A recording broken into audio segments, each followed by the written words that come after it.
From time and time again, the internet never ceases to amaze me when it comes to their stupidity as well as lack of common sense. And InfoWars, that horrible website with Alex Jones that spreads propaganda and conspiracy theories, they're guilty of it too, by the way. Despite the fact that, they used to be a website that was authentic and actually spoke the truth before they sold out. Now, let me tell you this.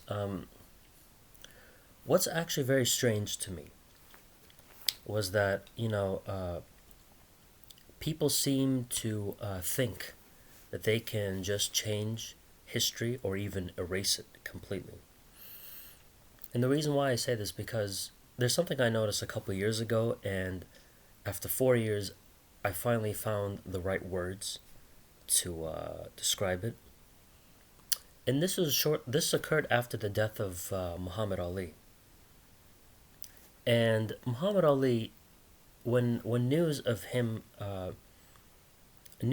his death spread around like wildfire, not just in Fox News, CNN, MSNBC, but they paid tribute to him in the Ultimate Fighting Championship as well as the WWF, WWE, World Wrestling Entertainment, formerly known as World Wrestling Federation.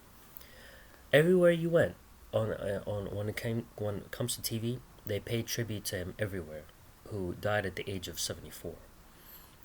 So to me, after what I found particularly perturbing, what perturbs me the most is when he passed away. There are a lot of videos saying that this guy's a clown, he doesn't deserve any tribute, and they even went as far as to say, and this was even on Infowars, by the way, that Muhammad Ali was somehow a racist person, racist bigot. They make him out to be the racist when it's actually the other way around. He never had a problem with white people. I mean, he grew up in the '60s, where being black was frowned upon, and segregation was at its peaking point. So really, with that being said, I find that very strange how you're going to sit here, for some of you losers out there on the internet who actually have a problem with Muhammad Ali. He was actually a great man. He was actually very humble. He actually fought for the rights of black people, and he was actually a man of conviction who firmly stood by his beliefs. I mean, as a man who uh, was loyal to his faith as a Muslim, he actually did say that being a Muslim, that Islam is a religion of peace, and as a Muslim, I don't believe in going to war and killing other people that never harmed me or never called me a nigga or whatever it is. And he actually did say that. And and the 60s was a time when black people were oppressed by white people, by the way. That's a known fact. I mean, you don't have to be a liberal or anything to admit that. This is historical fact. I mean, any conservative will agree with me on this one. In the 1960s, black people were actually oppressed, lynched, and beaten by police officers with clubs and batons or whatever. It's like it's quite frankly a fact. So the fact that people on the internet would go around stoop so low with their cowardice and say that he was a racist, an adulterer, and this and that. I mean, when he was alive, nobody was saying anything bad about him on the internet like this. But you have other conspiracy theory and other websites who pose as right wing websites or whatever, and even Infowars, which of course they became a sellout along with the spineless Alex Jones. They claimed that he was somehow this racist bigot or whatever it is. White people were trying to kill him, and he only stood up for his beliefs. They were trying to kill him. It's a fact.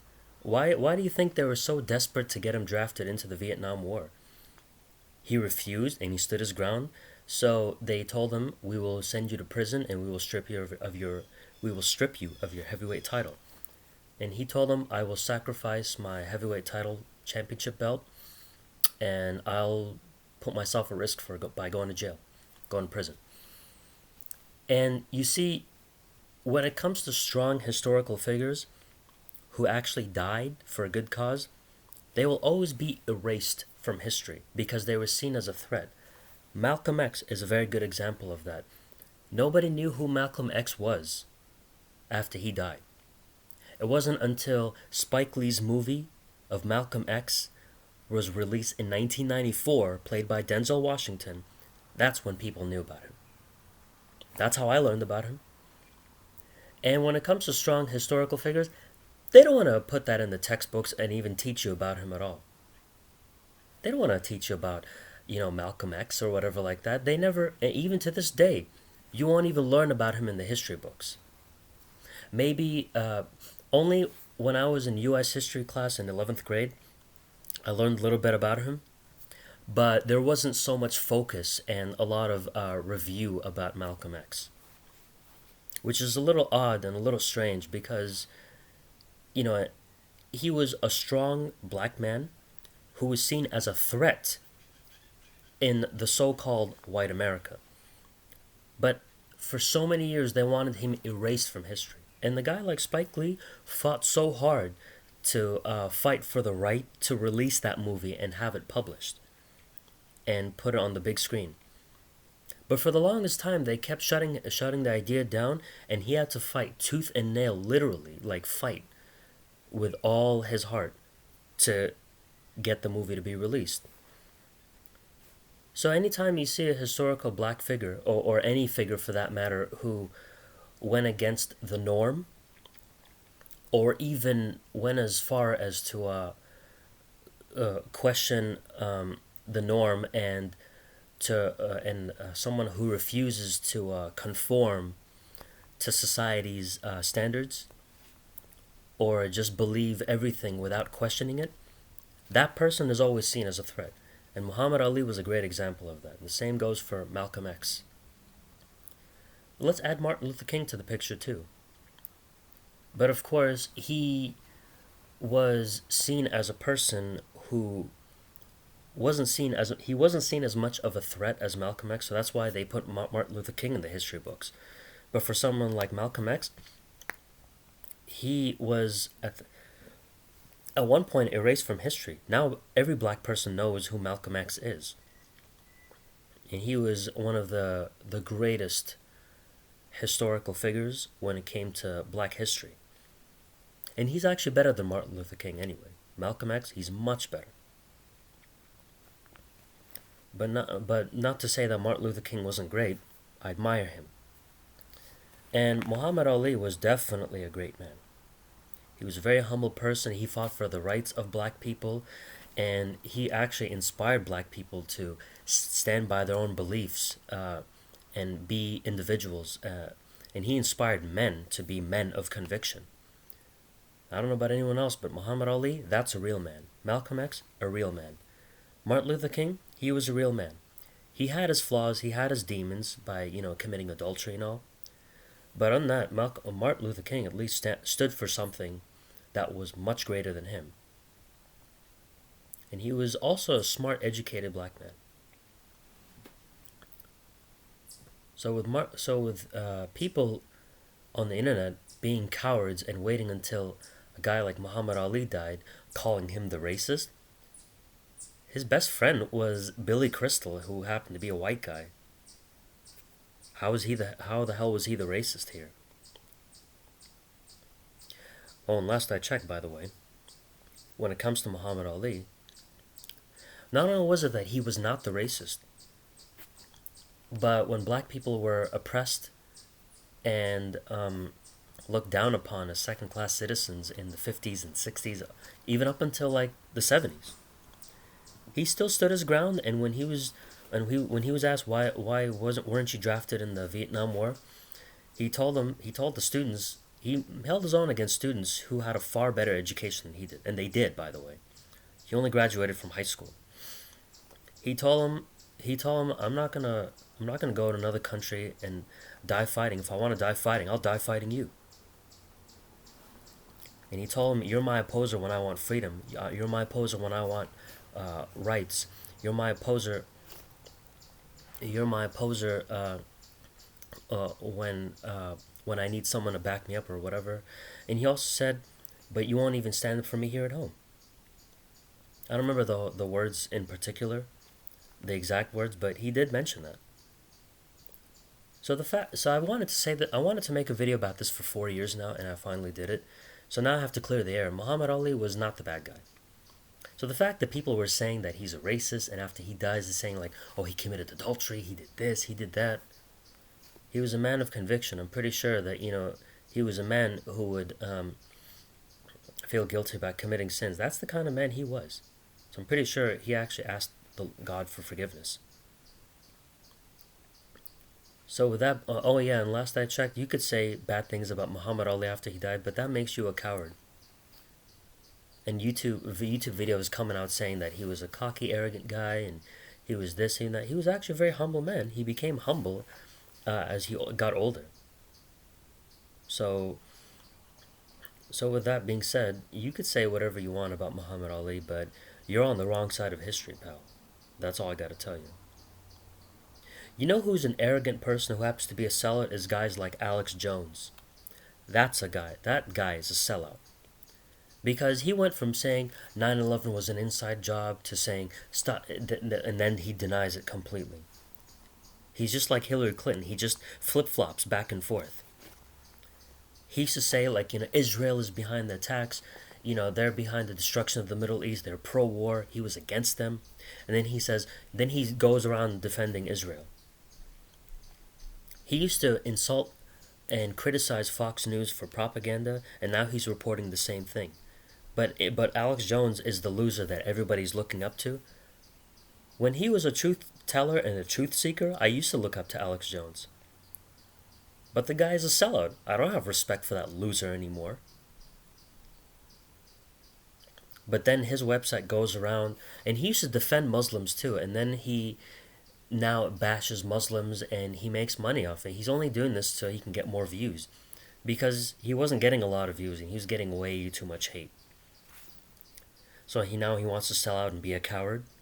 Clearly, that's Alex Jones for you. And his website goes around. All his last I checked, I stopped reading. I stopped going to Infowars because all they do is insult Muslims, and they just bash feminism all the time. That's all they do. They don't have any substance, and they just blame liberals for everything. That's exactly what Fox News is doing, and that's how you separate people as well. So there may be a lot of truth on the internet, but when it comes to the internet, you also have to look it up and search other sources to make sure that it's actually true. And the fact that they're going around saying that Muhammad Ali was a racist, that doesn't make any sense. I mean, he was the one that was being oppressed by white people. They wanted to get him killed, because back in those days, if you were a strong black political figure that couldn't be touched and nobody could mess with you, you were seen as a threat. You were intimidating. Malcolm X and Muhammad Ali were intimidating individuals because they had power and a large gathering and a huge following. That's why. That's why you have these losers on the internet saying like, this guy was just a boxer. He didn't do anything for black people, and he wasn't like a historical figure. Like, he doesn't deserve to go down in history as a historical figure.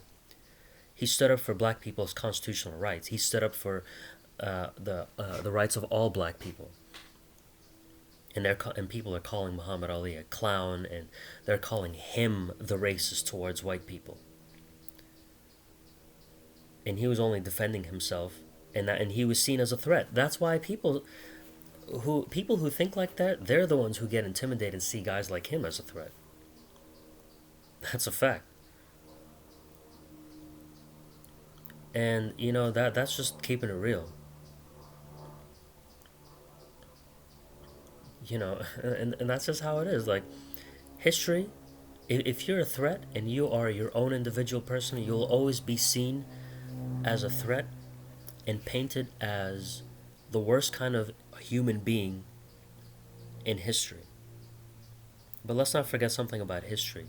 History has not only lied to us, but history is also covered in veils. Because people manipulate history all the time.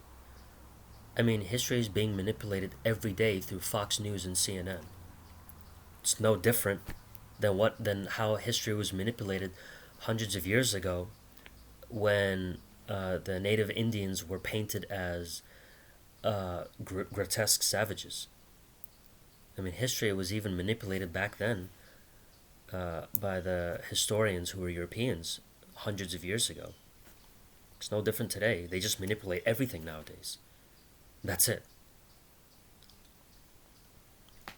So, with that being said, I'm not going to sit here and act like, you know, I'm being extreme here because I'm only saying the truth.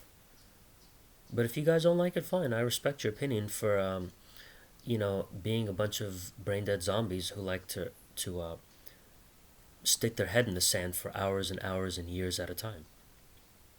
That's it. Oh, and as far as the whole thing with, conspiracy theories, if you want to listen to conspiracy theories, you can go to CNN, you can go to Fox News, go to InfoWars, go to rents.com, and you can also go to MSNBC, NBC. They're all full of conspiracy theories. And they're no, I mean, alternative media websites, they're not really alternative media anymore because they're saying the same things mainstream media is saying. So they should all be clumped up in one category, you know. But Muhammad Ali was the greatest. And I can say Malcolm X is definitely in the same category, and Martin Luther King. And by all means, change my mind, even though I'm right.